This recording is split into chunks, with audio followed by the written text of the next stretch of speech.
This is how to make an exact replica of the British Imperial State Crown. The templates are available from my website. You're going to need one EVA foam mat, some purple velvet fabric, a roll of white plastic pearl beads, some jewels and crystals, a length of white fur, and some foam clay and a polystyrene ball. Firstly, trace the shapes from templates A and B onto thick paper or card and cut them out. Using a sewing tape measure or string for accuracy, measure the size of your head.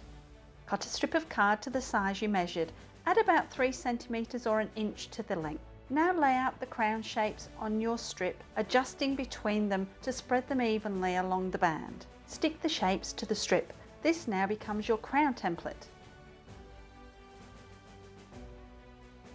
Trace the crown template onto the foam mat. You're probably going to need to split it into 2 pieces. Draw to a point in between the shapes to join them.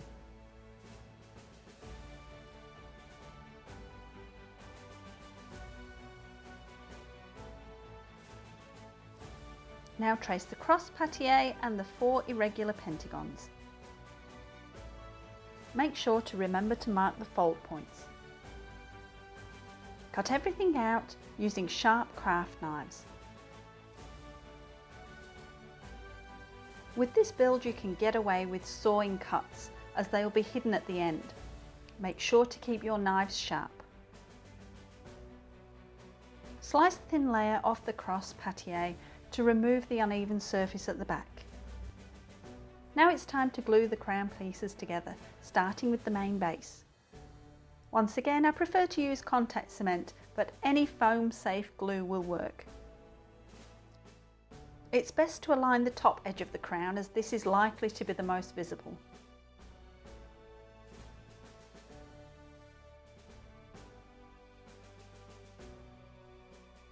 Now cut a shallow V channel on the back of the pentagons at the fold line.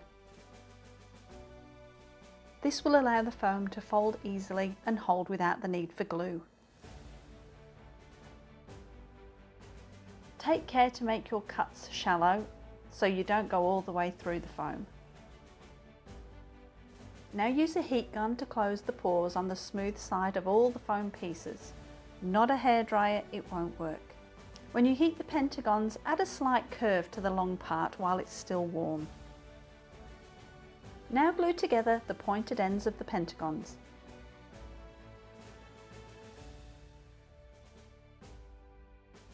Then glue the flat ends of the pentagons to the tops of each of the squares on the crown.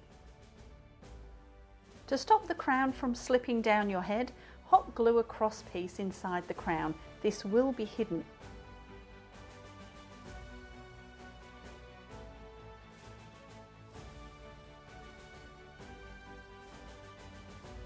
For the top of the crown, you'll need a polystyrene ball. To seal it, cover it with 2 layers of acrylic paint or PVA glue with paint on top. Now seal all the foam pieces with PVA glue, Flex Bond, or my favourite, Plasti Dip. An interesting detail is that the cross pieces are actually made of silver oak leaves. You can use a Dremel to shame the foam cross pieces, or make oak leaf strips with foam clay like I did. I shaped about 10 to 12 small oak leaves and joined them together in the shape of the cross piece. When the foam is dry, after about 24 hours, seal with PVA glue or Flex Bond. Once everything's dry, you can cover with silver or chrome paint. Personally, I love these chrome paint pens.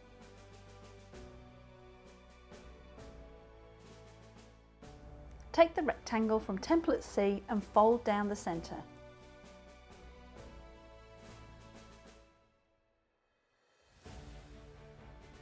And then along each of the 3 horizontal lines.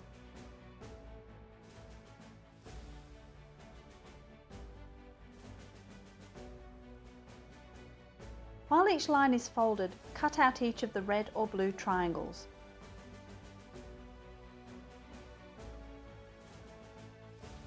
This now becomes your gem layout template. Decide which square will be at the front of the crown with the ruby on it. Place the template against the crown, aligning the centre fold to the centre of a side square, making sure the diamond marked edge is pointed towards the front and the sapphire marked edge is pointed towards the back. Keep the template and crown aligned along the bottom edge. While the template is held against the crown, mark through each of the holes.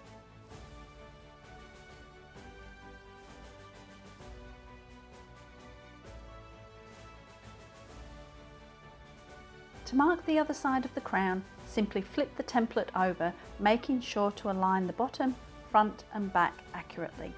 Once again, mark through the holes.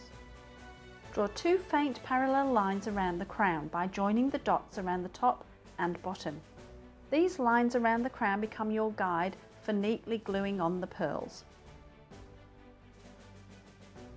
Using a hot glue gun, very carefully glue down the pearls. Be careful not to use too much glue, you want it barely visible under the pearls. Now it's time to cover your crown in gems. Refer to the gem layout sheet for details of where to cover the crown with rhinestones, gems and crystals. Use the small triangle on template C to cut adhesive gem sheets if you're using them. They're a great time saver. Stick the gem sheet triangles to both sides of the cross patee.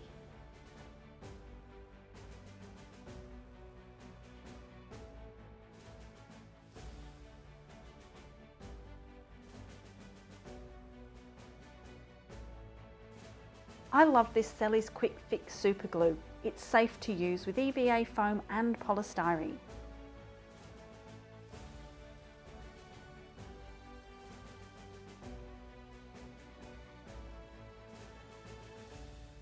Best of all, unlike the E6000, it doesn't turn rhinestones cloudy and it has great drop by drop control.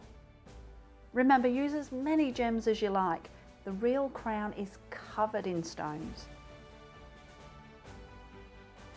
Marking the gem locations on the crown base makes gluing faster and neater.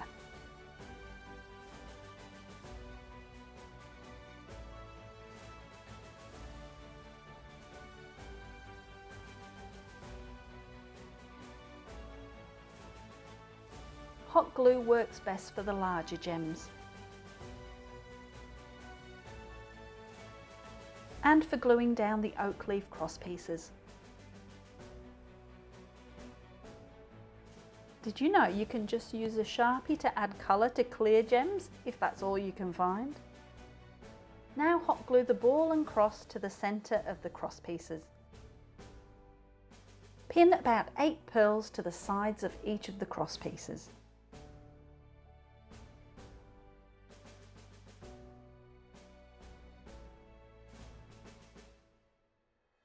Take your piece of purple velvet fabric and cut out a circle about 1.5 to 2 times larger than your crown. It doesn't need to be too neat. Mark the 90-degree points around the edges of the fabric. Watching your fingers, hot glue the fabric down to the inside of the crown. Make sure to align each mark to the centre of a square around the crown. This will keep things even. Now glue a strip of fake fur under the bottom row of pearls on the outside of the crown. Fold the fur to the inside of the crown and glue it down. Add the Stuart sapphire to the back centre of the crown, the black Prince's ruby and the Cullinan 2 diamond to the front centre of the crown, and you're basically done. These main gems were really difficult to find, so I made some from resin. This fur was too long, so I needed to trim it, and then I added some spots using a Sharpie.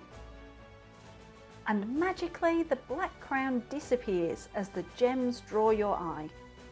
So this one's a little time consuming, but it was a fun, easy build. You can do it.